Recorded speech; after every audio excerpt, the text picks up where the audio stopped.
Gamers of the world, welcome to the video. I'm GetGoodGuy and we're talking about Battlefield 5, unsurprisingly for this channel, and it's been a little while since I actually talked about the state of the game and how DICE are running it. I've generally been making much less serious content and I've been enjoying it a whole lot more recently, but there are certain times where I just want and feel like I need to speak my mind and get things off my chest. Right now we're at one of those points. And then I can go back to making just entertainment stuff and feel like I did my bit to inform and attempt to push things in the right direction. Because this game is how I make my living, and this is a game I have previously enjoyed, and I really want to enjoy it again to a huge degree. It saddens me to see things as they are right now, and have been for far too long. So, if you don't like negativity about BF5, or you just don't want to hear it today or whatever, then this is your warning. Just please click off the video, or leave it running and walk away. I'll catch you in the next one. But this honestly will be somewhat of a rant, more so than you're used to from me. And I assume some of what I talk about will resonate with some of you out there watching. Right, with all of that said, the overall point being, and it's one I've never really made in such a focused and specific fashion, I'm sick of Battlefield 5 ruining its own good work. Or rather, I'm sick of DICE doing exactly that. I'm just really tired of this game experiencing one step forward and two steps back quite so often. Whether it be design, public relations, communication, updates, pretty much name anything to do with the game. Because they are capable of doing good work. There are some extremely talented and reliable people at DICE, but they're being held back by poor management and direction. I've made plenty of videos criticizing Battlefield 5, whether it be about bugs or broken promises, charging for items that were free before, truly a whole host of things. Like maybe 20 plus videos just focused on me going, what the hell are you guys doing? But like really, if I'm gonna cover the game in the fashion that I do, how could I possibly not have that many videos detailing those issues? Just how many times have DICE now done something with BF5 that makes the community go, are you kidding me? And that tells a story of a certain thought process. A process of the assumption that these issues can only be temporary, right?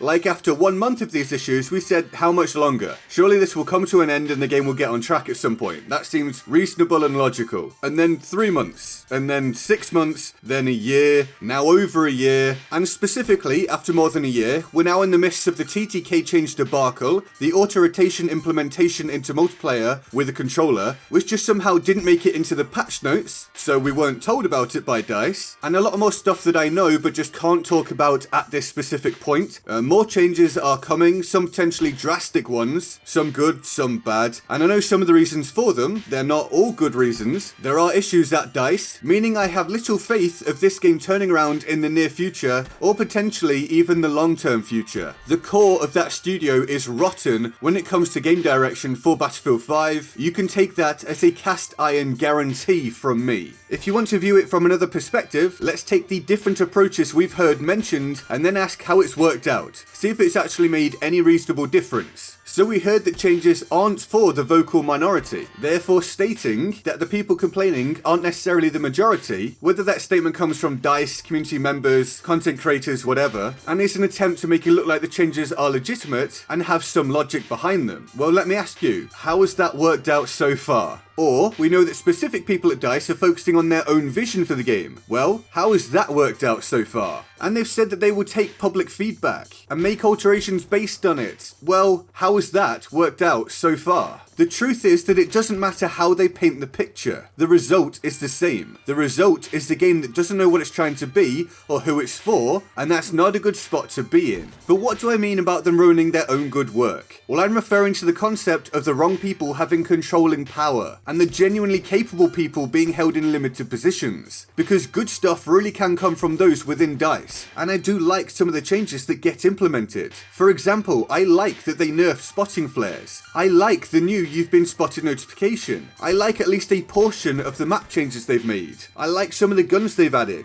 You know, they are capable of great stuff. In fact, some of the developers there are capable of honestly fantastic work. Or at least some of the people that used to be there were. But that's a different story for a different day. It's just that they aren't necessarily able to display it. And these positive changes are so often overshadowed by either ridiculous errors or ridiculous decisions. How often is good work thrown under the bus or straight into the garbage? average when it comes to public reception. I will say almost all of the time now. Wake Island hype, messed up by all of the TTK stuff. The BAR hype, kinda crushed by similar things. Other new maps spoiled or heavily delayed by bugs. And you can apply that to a sizable chunk of the roadmap. And that's without even mentioning straight up cancelled assets, or assets that we're still somewhat yet to see, even though we know they exist, or at least were planned. Or why do new maps have such frequent performance issues? Operation Underground, for example, was super stuttery for so many people. Or why have we now had 2 sizable attempts to alter the TTK and overall feel of the game, when it seemed like barely anyone was complaining about it? In fact, gunplay was one of the few commended things about BF5. Why are we told that changes aren't to attract and keep new players, only to then have snap lock-on aim added for controllers, and added under the radar without telling the player base? Why is there no honesty in what DICE projects to its existing and loyal player base? Do you know why BF5 has had such large stuttering issues for so many players? I can't at this stage say exactly what it is, and I apologise for that, but I will when I can. And I will also say that you spending copious hours trying to alter it likely isn't going to actually fix this source of the issue, not the main one at least. And I can tell you that DICE knew that the reason for it would likely cause these issues, and the powers that be still decided to implement it, just shooting the game straight in the foot right from the start. What about how we were sold a vision of this weapon rebalancing opening up the game to a wider weapon diversity, only to see essentially the opposite happen? And again, this is vague because I have to be at this point. A lot of you guys know I will talk about stuff when I can, but expect more weapon balance issues in the future, okay? It's highly likely. What about the backward step of modes being removed, of servers being removed? What about the destruction of hype for RSP? Delays for months, and then the truly bare bones tools that we've ended up with. Or there's the firing range that we know was hurriedly put together and rushed out because of an error in DICE's communication. That's apparently why it sucked so badly, and that's why it's still just so meh.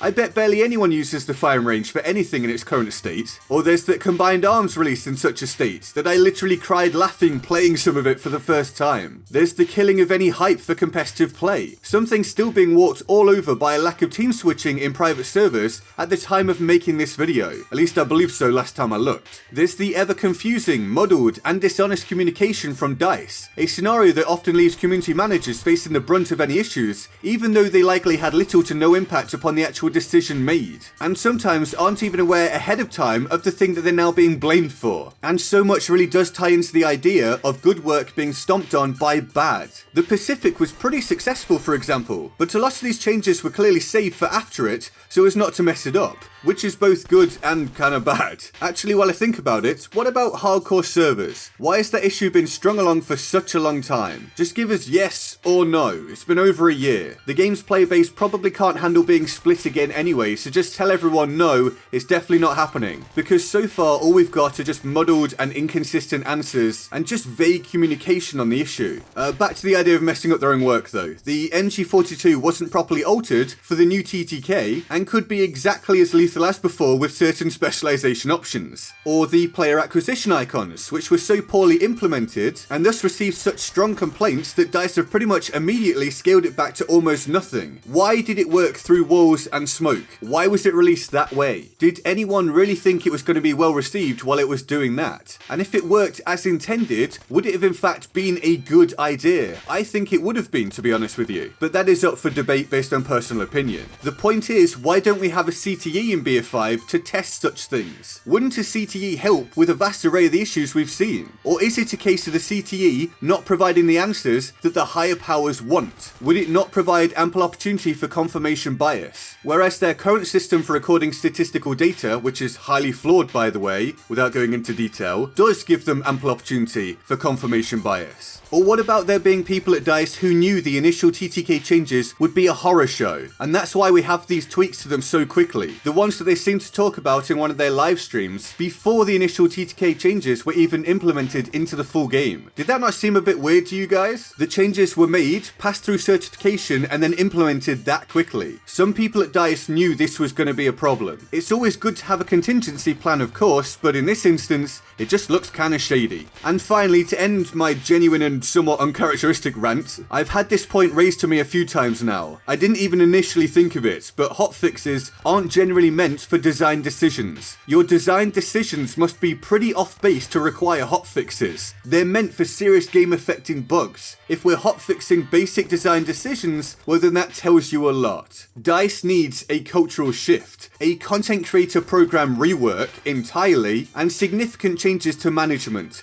because this game could be great, and what we've seen in the last year has been an embarrassment. Thank you for listening to me today. I also know it's not the content everyone enjoys and it will receive some pushback, that's fine. And much more light-hearted content will resume likely straight away. Feel free to leave me a like, let me know what you think in the comments below, subscribe and turn on notifications to stay up to date with my content, and finally, follow my stream and join my Discord server in the description and my pinned comment. Here's the Board of Awesome for the epic people who support the channel on Patreon. They're all absolute heroes and I love them all deeply and of course, often. If you want to join them on the Board of Awesome, the link to the Patreon page is in the description and my pinned comment. And with that all said, I'm GetGoodGuy, and I'll see you next time. Laters. Surely this doesn't do it. It does it. Oh, really, really helpful. Dude. No. No, dude. Oh, great. That was fantastic, wasn't it? I'm now going to run her character all the way from spawn to here now.